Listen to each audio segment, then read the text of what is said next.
شروع کرتا ہوں اللہ تعالیٰ کے ان بابرکت ناموں سے جو کن فیکون کا مالک ہے۔ اعوذ باللہ من الشیطان الرجیم، بسم اللہ الرحمن الرحیم۔ معزز سامعین، میں سید ندیم حیدر اپنے YouTube channel Islamic knowledge SNH کے ساتھ آپ کی خدمت میں حاضر ہوں۔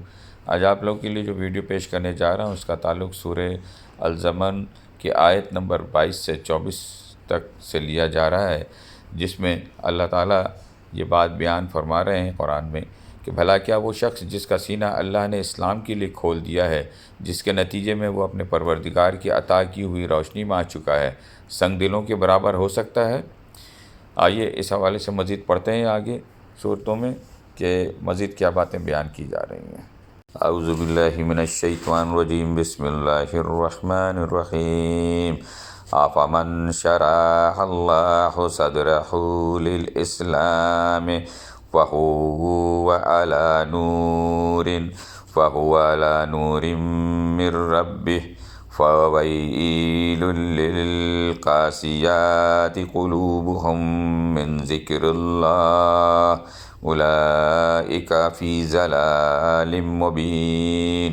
بھلا کیا وہ شخص جس کا سینہ اللہ نے اسلام کے لیے کھول دیا ہے، جس کے نتیجے میں وہ اپنے پروردگار کی عطا کی ہوئی روشنی میں آ چکا ہے، سنگ دلوں کے برابر ہو سکتا ہے؟ ہاں، بربادی ان کی ہے جن کے دل اللہ کے ذکر سے سخت ہو چکے ہیں، یہ لوگ کھلی گمراہی میں پڑے ہوئے ہیں۔ اللہ نزل احسن الحدیث کتابا متشابہا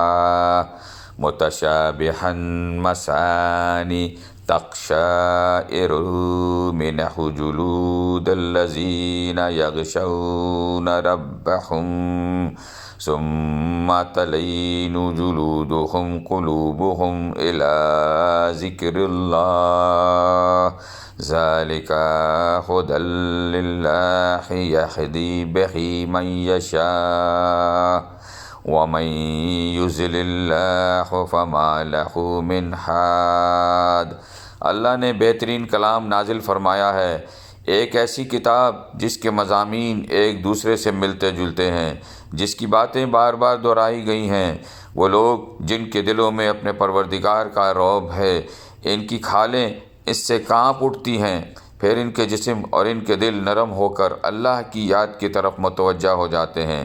یہ اللہ کی ہدایت ہے جس کے ذریعہ وہ جس کو چاہتا ہے راہ راست پر لے آتا ہے، اور جسے اللہ راستے سے بھٹکا دے اسے کوئی راستے پہ لانے والا نہیں۔ افمن یتقی بوجہہ سوء العذاب یوم القیامہ وقیل للظالمین ذوقوا ما کنتم تکسبون۔ بھلا اس شخص کا کیسا برا حال ہوگا جو قیامت کے دن اپنے چہرے ہی سے بدترین عذاب کو روکنا چاہے گا، اور ظالموں سے کہا جائے گا کہ چکھو مزہ اس کمائی کا جو تم نے کر رکھی ہے۔